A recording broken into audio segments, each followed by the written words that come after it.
Eh bien salut à toutes et à tous, c'est Anthony Klinger de la chaîne Hackadev. Aujourd'hui on se retrouve dans une nouvelle vidéo qui fait suite du coup aux 3 premières vidéos que j'ai faites sur l'inscription, la connexion et les cookies.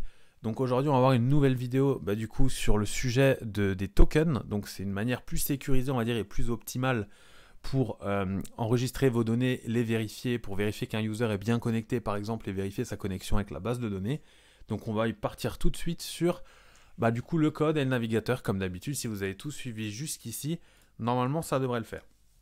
Alors, je rappelle jusqu'à présent qu'est-ce qu'on avait. On avait une base de données avec juste un user dedans qu'on avait inscrit du coup avec notre partie inscription. Ce qui était important jusque-là, c'était le MDP et l'email. Et en fait, dans notre partie connexion, si on réussissait à la connexion, du coup, donc on avait fait une requête SQL qui permettait de vérifier et l'email et le mot de passe si les deux étaient cohérents pour le user. Et si c'était le cas, on mettait à jour un cookie, ou plutôt on ajoutait un cookie username et password avec leur valeur, qui est donc juste là dans le navigateur, et on affichait vous êtes bien connecté. Voilà. Jusque là en fait rien de compliqué, on faisait juste un test pour vérifier si on est bien connecté ou non. Donc là on est sur le même fichier login.php.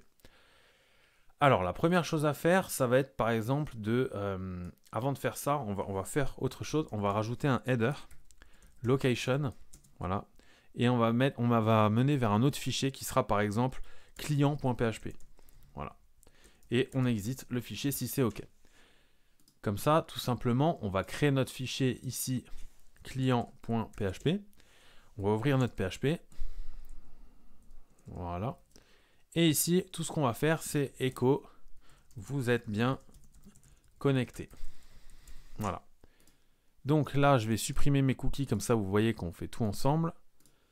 Voilà, je rafraîchis, je rentre mon mail, je mets mon mot de passe qui est bien cohérent, je me connecte, je suis bien sur tuto client et là vous voyez que je suis bien connecté et j'ai mes 2 cookies. Donc là si je voulais les afficher, on se rappelle dans la dernière vidéo, il suffit d'utiliser les variables cookies et avec leur valeur, enfin avec le nom du coup du cookie. Donc si je fais ça, vous voyez que j'ai bien mon mail qui s'affiche. Alors ça c'est bien beau. Mais du coup, c'était la première méthode qu'on avait vue qui fonctionne très bien, mais qui n'est pas la plus optimisée encore une fois. Première chose qu'on va faire, en fait, on va partir du principe qu'on va devoir stocker pour chaque personne qui se connecte un token. Et du coup, on va devoir le créer. Un token, c'est quoi? C'est tout simplement une suite de caractères et de chiffres qui sont uniques à chaque fois et qui vont donc permettre d'identifier une personne, du coup, en fonction de sa connexion et en fonction de son lien avec la base de données. Donc première chose à faire, on va aller dans la structure de notre base de données, on va ajouter pour la partie user une nouvelle colonne après email qu'on va appeler token. Dans token, on va mettre la variable en texte du coup et on va enregistrer. On a bien ici le token. Donc là, si vous avez repris et suivi toutes les vidéos de la chaîne, il faut également repartir sur inscription.php, enfin pas inscription.php, pardon, traitement.php qui était la résultante de inscription.php et dedans intégrer ici dans notre requête insert into une dernière variable vide du coup. Comme ça, la base, la personne quand elle s'inscrit, si vous voulez, elle a un token qui est vide. Elle n'en a pas encore. Parce qu'on part du principe que les tokens sont uniquement utilisés pour la connexion. J'enregistre bien, voilà, ça c'est fait. Je peux quitter ce fichier, on n'en a pas besoin parce que nous, c'est comme si on l'avait déjà créé ici. On repart dans notre partie login et cette fois-ci, en fait, on va plus vraiment avoir besoin de tout ce qu'on a fait, c'est-à-dire ces 2 cookies vont nous servir plus ou moins à rien, si vous voulez. Donc on va pouvoir, par exemple, les enlever, tout simplement. Et ici, pareil, on ne va pas avoir besoin de cette requête, en tout cas pas tout de suite. Donc je vais d'abord vous montrer ce qu'on va faire avant ça. Première chose, on vérifie bien que l'email qui est rentré n'est pas vide et que le password n'est pas vide. Donc ça, théoriquement, même avec l'HTML, c'est faisable, pas de problème. Ici, on va créer le token pour notre utilisateur. Pour ça, on déclare une nouvelle variable token dans laquelle on va exécuter une fonction qui s'appelle bin to hexadécimal du coup. Et entre parenthèses, on va rajouter la fonction random bytes. Donc ça, c'est juste pour spécifier le nombre de caractères qu'on souhaite avoir dans le token. Et on peut en mettre par exemple 32. 32, c'est au moins sécurisé. On sait qu'on en aura beaucoup. Donc très peu de chance, même infime, que les personnes elles-mêmes. Donc voilà, on a créé notre token juste avec cette fonction. Cette fonction, elle va créer, si vous voulez, l'identifiant qu'on va essayer de placer ici. Donc, une fois qu'on a créé ce token, si vous voulez, on va venir l'insérer, on va venir pour la première fois, pour la première connexion, l'insérer en base de données. Donc pour ça, on va faire d'abord un select all from user. On va d'abord faire ça. Un select all from user, email égale email et MDP égale MDP. Comme ça, on est bien sûr d'avoir cette personne-là. Si c'est OK, donc on est bien là. Ici, on va exécuter une requête. Voilà, comme ceci, SQL, pour update users. Du coup, on va lui set token égale entre quotes token where email égale email and MDP égale $password. En faisant ça, tout simplement, on va exécuter une fonction SQL, enfin une requête plutôt, qui va mettre à jour le token de la personne qui a le mail qu'on a indiqué et le password qu'on a indiqué, en l'occurrence ici à Cadev. Une fois que ça c'est fait, ça nous redirigera vers le client. Sauf que c'est pas tout. Ici, on va venir insérer une nouvelle ligne, notre set cookie d'avant, qu'on avait déjà vu, le fameux set cookie. On va lui donner un nom qu'on va appeler token, virgule, on va lui donner la variable token en valeur, et évidemment, ici, on rajoute le temps d'expiration. Donc moi, je vais mettre comme avant 1 heure, du coup. Voilà, comme ceci. Donc c'est toujours en secondes. On enregistre, et là, en fait, on va bien avoir notre cookie token qui va s'afficher ici. Donc, je vais repartir comme si on était sur notre page de connexion et qu'on venait de s'inscrire, donc qu'on avait une ligne avec un token vide.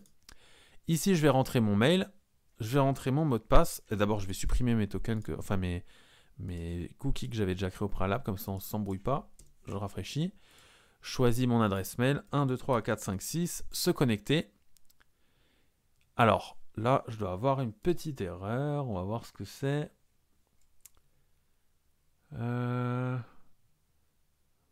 Password, ouais, c'est ici. J'ai oublié de mettre une quote, donc c'est pas grave. On va revenir juste ici. On va re-rentrer toutes nos informations. C'était pas grand-chose, donc ça, l'avantage en PHP, c'est que si vous pouvez corriger vos fautes rapidement, mais par contre, elles peuvent aussi être très chiantes si vous ne les trouvez pas. Donc voilà, alors, la fonction qu'on a faite a bien fonctionné, tout simplement parce qu'on est bien sur notre page client.php ici, où on est bien connecté, et surtout, on voit qu'on a un nouveau token qui est venu se placer ici dans notre partie cookie. Alors si je vais en base de données et j'actualise ma base de données, on voit également que mon token il est venu se placer ici. Et c'est évidemment le même qu'on a là. Ce qui est avantageux maintenant par rapport à avant, avec les deux cookies password et username, c'est qu'en fait aujourd'hui, dans chaque page sur lesquelles on va naviguer sur notre site, notamment la partie client, eh bien en fait on aura juste à checker si le token en base de données est bien valable.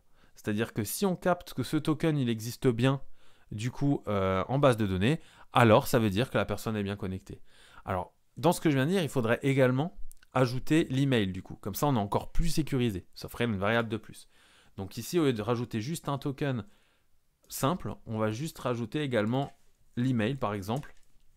On va retaper email, $email, avec les mêmes fonctions, voilà, comme ceci. Sauf que là, ça va être OK. Voilà, ça va être tout simplement OK. On peut repartir sur la partie login.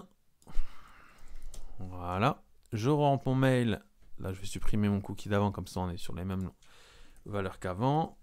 Je sauvegarde, je suis bien sur ma page de client et j'ai bien mes deux, mes deux cookies qui sont enregistrés. Mon adresse mail, mon token. Maintenant quand je suis sur ma page client, bah, du coup ici il va falloir vérifier que je suis connecté. Pour ça, rien de plus simple, on se connecte à notre base de données comme on l'avait déjà fait auparavant. Voilà. Et ici on va venir exécuter notre requête. On va faire on va récupérer d'abord nos cookies. $email égale $cookie email. Ici, on va faire $token égale $cookie token. Et avec ça, on va faire notre check en base de données. Donc pour ça, on va faire notre petite requête sympa. $rec, $bdd, query, select all from user, where email égale $email. And token égale $token.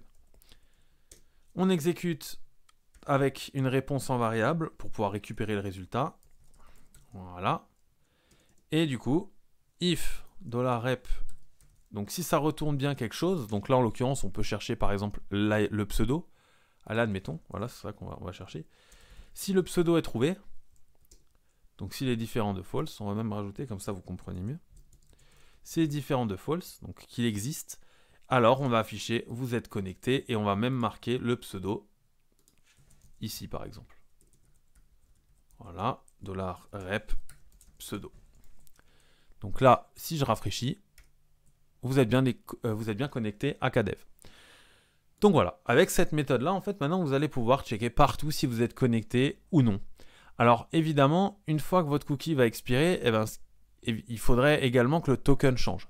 Sauf que l'avantage, c'est qu'étant donné que le token ici ne sera plus valable, en fait, quand je vais checker si le token ici, il existe ou pas, eh ben, en fait, je vais pouvoir vérifier s'il va falloir que je refasse une connexion ou non. Si le token n'existe pas, je vais rediriger directement vers la page de connexion. Et ça, c'est la dernière étape. Donc là, avant de même faire cette requête SQL qui va checker, on va faire un if token. Alors, on met tout ça. On coupe, on colle, else, ici, on fait un header, comme avant, location, et là, on redirige vers login.php. Alors, si je fais ça, évidemment, base de données, il ne va pas supprimer le token quand celui-là ira expirer. Mais comme dit, ça ne va rien changer puisque ce sera l'ancien token. Et lorsque vous vous connecterez, en fait, ça va bien update ici avec le nouveau token et donc faire la jonction entre les deux. Donc ça fonctionnera de la même manière. Et en faisant ça, du coup, vous pouvez réutiliser ou même créer un fichier PHP de connexion à part qui fera juste checker du coup la connexion. Et si c'est OK, vous pouvez accéder du coup aux données de l'utilisateur. Voilà, j'espère que cette vidéo était claire. Elle pourrait paraître compliquée, mais en vrai, elle n'est pas du tout. Donc, si jamais vous n'avez pas compris quelque chose, re-regardez la vidéo, re-regardez votre code.